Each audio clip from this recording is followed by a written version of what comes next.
கடலூர், விழுப்புரம், கள்ளக்குறிச்சி, திருவண்ணாமலை, தருமபுரி, கிருஷ்ணகிரி போன்ற மாவட்டங்கள்ல அதிகமான அளவிற்கு மழை பெய்து பாதிப்புகளை ஆளாக்கி இருக்கு. பாதிக்கப்பட்டிருக்கக்கூடிய மக்களுக்கு தேவையான உதவிகளை, நிவாரணத்தை மழை தொடங்குறதிலிருந்து இப்ப வரைக்கும் நம்முடைய தமிழ்நாடு அரசு செஞ்சுக்கிட்டு தான் இருக்கு. ஒன்றிய அரசு கிட்ட இருந்து நிதியும் நாம கேட்டிருக்கிறோம். விரைவில் இந்த பாதிப்பிலிருந்து நிச்சயமாக நாம் மீண்டு வருவோம். கடந்த காலங்களில் மழை வெள்ளத்தால தவிச்ச சென்னையை மீட்டெடுத்த மாதிரி மற்ற பகுதிகளையும் விரைவாக நாம் மீட்டெடுப்போம். ஒட்டுமொத்த தமிழ்நாடும் மீண்டு வரும். அல்லல் படக்கூடிய மக்களுடைய வேதனைகளை அவதூறு பரப்பி ஆதாயம் தேடலாம்னு சில மலிவான அரசியல்ல ஈடுபடுறாங்க. கடந்த ஆட்சியில 2015 செயற்கை வெள்ளத்திலையும் பல்வேறு புயல்களையும் சென்னையை வெள்ளத்துல மிதக்க விட்ட மாதிரி இப்போ நாம தவிக்க விடல. அதுக்கு பெஞ்சல் புயல நாம் எடுத்த நடவடிக்கைகளும் நம்முடைய பணிகளும் தான் அதற்கு சாட்சி.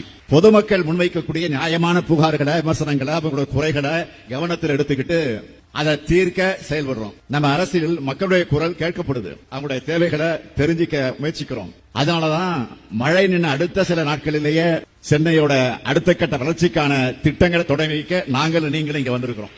கடந்த மார்ச் 14ஆம் தேதி தங்கச்சாலையில நடைபெற்ற நிகழ்ச்சியில வடசென்னை வளர்ச்சி திட்டம் பெயர் சூட்டி 2096 கோடி ரூபாய்க்கான 87 திட்டப்பணிகளை அறிவிச்சு தொடங்கணும். தொடங்கி வச்ச 8 மாசத்துல அந்த 87 பணிகள்ல 29 பணிகளை முடிச்சு இன்னைக்கு மக்களோட பயன்பாட்டுக்கு கொண்டு வந்திருக்கிறோம். ஆரம்ப காலகட்டத்தில் சென்னைன்னு சொன்னால அது இந்த வடசென்னை தான். இன்னைக்கு சென்னை மிகப்பெரிய நகரமாக வளர்ந்துருச்சு. வடசென்னை வளர்ச்சிக்கு 1000 கோடி ரூபாய் மதிப்பீட்டில் ஸ்டார்ட் பண்ணோம். அதுக்கு பிறகு ஒவ்வொரு திட்டமா சேர்ந்து இப்போ 6300 கோடி ரூபாய்க்கு 252 திட்டங்கள் செயல்படுத்தக்கூடிய நிலைக்கு வந்திருக்கிறோம். சென்னை மக்களோட தேவைகளை என்னென்னு பார்த்து திட்டங்களை இன்னைக்கு உருவாக்கி இருக்கிறோம். சென்னையை எப்படி கடந்த காலங்களில் வளர்த்தெடுத்தோமோ அதே மாதிரி இன்னைக்கு தொடங்கி வைக்கப்பட்டிருக்கக்கூடிய இந்த திட்டங்கள் மூலமாக எதிர்காலத்துக்கு தேவையான கட்டமைப்புகளை உருவாக்கி சிங்கார சென்னையை கட்டி எழுப்புவோம். மெரினாவில் உதிக்கக்கூடிய உதயசூரியனின் ஒளியிலும் திராவிட மாடல் ஆட்சியின் ஒளியிலும் ஒளிரும் ஒளிரும் ஒளிரும்